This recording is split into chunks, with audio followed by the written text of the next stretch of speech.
Sales భారీగా ఉండొచ్చనే అంచనాతో ఇవాళ ఉదయం పలు షాపులు తెరిచారు.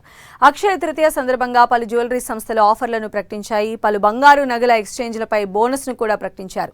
కొన్ని జ్యువెలరీ సంస్థలు లక్కీ డ్రా ఆఫర్ కూడా అందుబాటులోకి తెచ్చాయి. దీంతో ఇవాళ బంగారం, వెండి ఆభరణాలకు ఫుల్ డిమాండ్ లభించే అవకాశం ఉందని జ్యువెలరీ సంస్థలు అంచనా వేస్తున్నాయి. అక్షయ తృతీయకు బంగారాన్ని ఎక్కువగా ఎందుకు కొంటారు? ఇది చాలా మందికి వచ్చే సందేహం. అక్షయ తృతీయ రోజు బంగారం కొనుగోలు అనేది శుభ సూచకంగా అంతా భావిస్తారు. కానీ ఖచ్చితంగా అందరూ బంగారం మాత్రమే కొనాలి అని రూలేం లేదు. తాహతకు తగినట్లు శుభసూచకంగా ఉండేలా కొత్త పనుల్ని ప్రారంభించడం, లోహాలు, ఇతర వస్తువులను కొనుగోలు చేయడం మంచిదని ఒక నమ్మకం.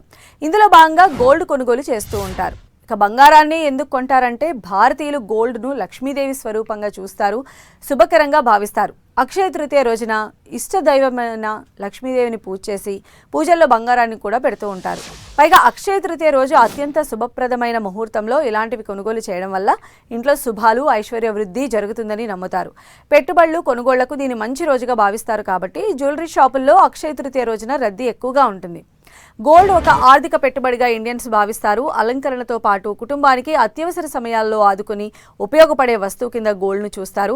మిగతా రోజుల్లో కూడా గోల్డ్ కొనుగోళ్లు ఉంటాయి. కాకపోతే అక్షయ తృతీయ చాలా మంచి రోజన్న భావనతో బంగారు నగలు, నాణాలు, బిస్కెట్లు ఇలా తోచినంత గోల్డ్ కొనుగోలు చేస్తూ ఉంటారు. అందుకే మిగతా రోజులతో పోల్చితే బంగారు కొనుగోళ్లు అక్షయ తృతీయ రోజు ఎక్కువగా ఉంటాయి. పైగా గోల్డ్ షాపులు కస్టమర్లను ఆకట్టుకునేలా పలు రకాల ఆఫర్లను ఈ సందర్భంగా ప్రకటించాయి. తెలుగు రాష్ట్రాల్లో కొందరు వెండి, ఇతర విలువైన లోహాలను కూడా కొంటూ ఉంటారు. ఆలయాలను దర్శించుకుని బంగారం కొనుగోలు చేయడం మంచిదని కొందరు భావిస్తారు. సింహాచల ఆలయంలో అక్షయ తృతీయ రోజునే చందనోత్సవం చేస్తారు. కొందరు అప్పన్న దర్శనం తర్వాత బంగారం కొనటం చేస్తూ ఉంటారు. ఉత్తర భారతదేశంలో గంగా స్నానం చేసి బంగారం కొనటం, దాన ధర్మాలు చేయడం మంచిదని దీన్ని ఆచరిస్తారు.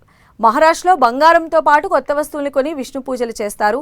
పుణ్యతీర్థాలు, నదీ స్నానాలు, దాన ధర్మాలు అక్షయ తృతీయ రోజున చేస్తారు. అయితే కొన్నాళ్లుగా గోల్డ్ రేట్లు ఆకాశమే హద్దుగా దూసుకువెళ్తూ ఉన్నాయి. మరి బంగారం కొంటే మంచిదని భావించే కస్టమర్లు జ్యువెలరీ షాపులకు ఎంతవరకు వెళతారు, ఎంత మేరకు గోల్డ్ కొంటారనేది కూడా ఇప్పుడు ఆసక్తికరంగా మారింది.